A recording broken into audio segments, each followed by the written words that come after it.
মাছ পেয়েছি মাছ পেয়েছি মাছ পেয়েছি।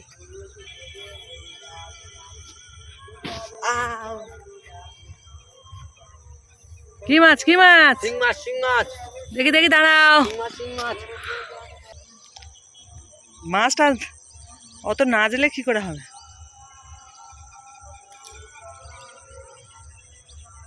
দাঁড়া। এই দেখুন বন্ধুরা এটা হচ্ছে শিং মাছ, কিন্তু কাঁটা মারলেই শেষ। এটা কাঁটা মারলেই পুরো শেষ হয়ে যেতে হবে। হাতে একটু কাঁটা লেগেছে তাই কনকন করছে বন্ধুরা। এটা হচ্ছে শিং মাছ, পাকা শিং, জল শুকনো হয়ে এসছে। আর এই শিং মাছটা ধরেছে আমাদের রিজু। এই দেখুন বঁশিটা কিভাবে গেড়েছে। আজকে গিয়ে এটা ভাজা হবে, ভাজার সাথে রান্না। শিং মাছ রুগীদের পক্ষে খুবই ভালো। শিং মাছ রুগীরা খেলে একদম। কাঁচকলা আলু দিয়ে শিং মাছের ঝোল, কাঁচকলা আলু দিয়ে পেঁপার ঝোল অপূর্ব সুন্দর হবে। এই কাঁচা খাসি না। বন্ধুরা ভিডিওটা যদি ভালো লেগে থাকে লাইক কমেন্ট আর সাবস্ক্রাইব করবেন, আর শেয়ার করতে কাউকে ভুলবেন না। কত সুন্দর মাছ, একবার মারলে পুরো মৃত্যুর মুখে। সামান্য হাতে কাঁটা লেগেছে। চলো আর আগে এটা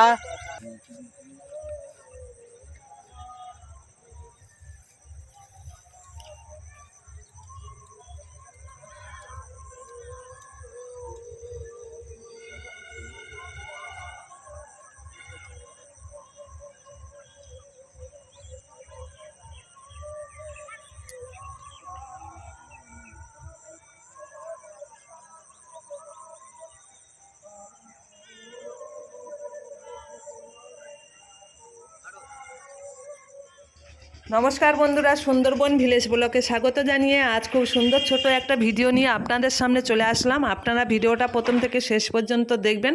আশা করছি আপনাদের খুব খুব খুব ভালো লাগবে। সুন্দর সুন্দর অপূর্ব দৃশ্য সুন্দরবনের অপূর্ব অপূর্ব সুন্দর সুন্দর দৃশ্য আছে, আপনারা দেখতে থাকুন, আশা করছি ভালো লাগবে। আরও সুন্দর সুন্দর দৃশ্য আছে, আপনাদের মনোরঞ্জন হবেই। এই মুরগিগুলো হচ্ছে আমাদের বাড়ির কাছে একজন এক ভাইয়ারা পুষেছে, আর সেই মুরগিগুলো পথে চড়ছিল, তাই আপনাদের সঙ্গে একটু শেয়ার করে দিলাম। মুরগিগুলো হচ্ছে কাকরিল মুরগি। এই মুরগিগুলো প্রচুর এই যে মোরগটা দেওয়া পাচ্ছেন, এইটা অন্তত 7-8 কিলো 12 কিলো এরম ওজন হয়, 10 কিলো 12 কিলো এই বড়গুলোর ওজন হয়। আর ওইগুলো মেয়ে মুরগি, ওগুলো ডিম দেয়। আর এই মুরগির মাংসগুলো খেতেও ভালো লাগে, একটু কালচে মতন দেখতে, তবে খেতে ভালো লাগে। আমি তবে কোনো দিন খাইনি বন্ধুরা। এই মুরগির মাংস নাকি প্রচুর খেতে ভালো লাগে, সবাই বলে। আমাদের বাড়ির কাছে ওরা খেয়েছে, বলে খুব ভালো লাগে। ওরা বিরিয়ানি করে খেয়েছিল, আর সুন্দর নাকি টেস্ট। সেই মুরগিগুলো পথে চড়ছে, তাই আপনাদের সঙ্গে ভাবলাম যে একটু শেয়ার করে দিই। এবারে একটা সুন্দর ভিডিও আপনারা দেখতে পাবেন। কলোনি পাড়ার সবাই, প্রত্যেকটা দিদিভাই, বোন, দাদাভাই সবাই মিলে তুলসী গাছ খুব সুন্দর করে সাজিয়ে নগরে বেরিয়েছে, নগর পরিক্রমায় সবাই বেরিয়েছে, খুব আনন্দ করছে। তাই আপনাদের সঙ্গে একটু শেয়ার করছি বন্ধুরা, আপনারা দেখতে থাকুন, খুব ভালো লাগছে। অপূর্ব সুন্দরবনে, মধুর সুন্দরবন, যেন মনে হচ্ছে আমরা বৃন্দাবনে চলে এসেছি। হরে কৃষ্ণ হরে কৃষ্ণ।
কি বন্ধুরা, হরিনামের কীর্তন দল, এটা দল বলা চলে না, এটা কলোনি পাড়া। আমাদের এখানে একটা কলোনি পাড়া আছে, সেই পাড়ার প্রত্যেকটা বাড়িতে 2-3 মানুষ সবাই বেরিয়েছিল। তুলসী গাছ খুব সুন্দর করে মাথায় করে নিয়েছে, আর এইভাবে প্রত্যেক দিন ভোরবেলা বেরোয়, তখন 3টে 3:30 এরম বাজে, ঠিক সেই সময় পাড়ায় বেরোয়। পাড়ায় সবাই নগরে বেরোয়, আর সবাই খুব আনন্দ করে, সব জায়গায় ঘুরিয়েছে, আর খুব ভালো লাগলো দেখতে, সুন্দর দেখতে লাগলো। তাই আপনাদের সঙ্গে একটু শেয়ার করলাম। আপনাদের কেমন লাগলো আপনারা কিন্তু কমেন্টে জানিয়ে দিও। ভালো লেগেছে কি আমার ভিডিওগুলো, আপনাদের ভালো লাগে না? আপনাদের কমেন্ট সুন্দর সুন্দর পড়তে আমার খুবই ভালো লাগে বন্ধুরা। আপনারা সুন্দর করে ছোট্ট করে একটা কমেন্ট করবেন।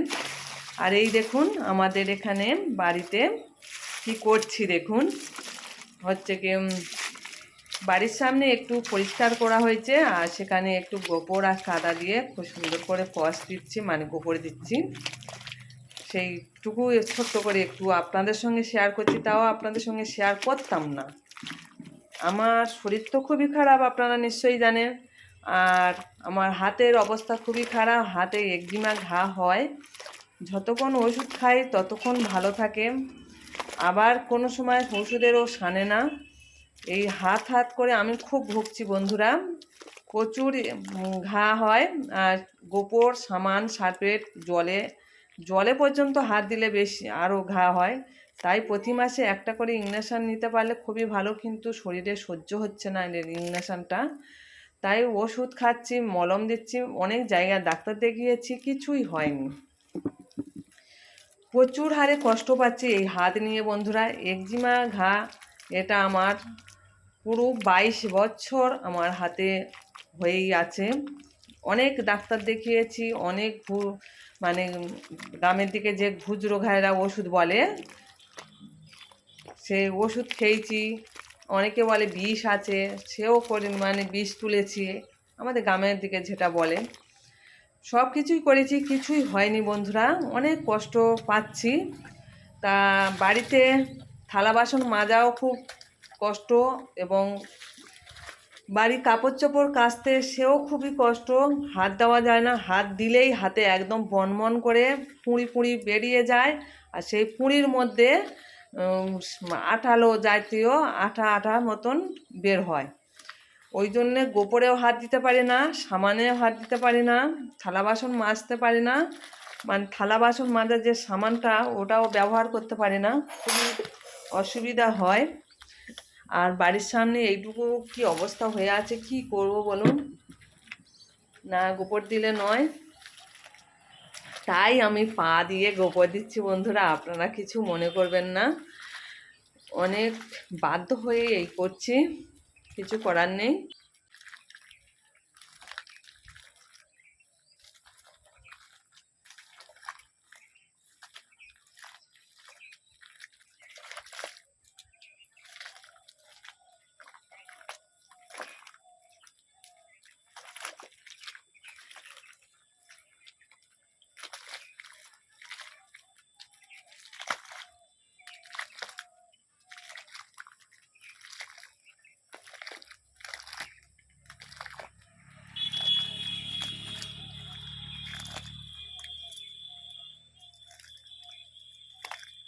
হাই হাই বন্ধুরা, হাতে অ্যালার্জি, ওই জন্য গোবরে হাত দিতে পারছি না, তাই পা দিয়ে গোবর দিয়ে দিলাম। তাই আপনাদের সঙ্গে একটু শেয়ার করলাম পা দিয়ে গোবর দেওয়া।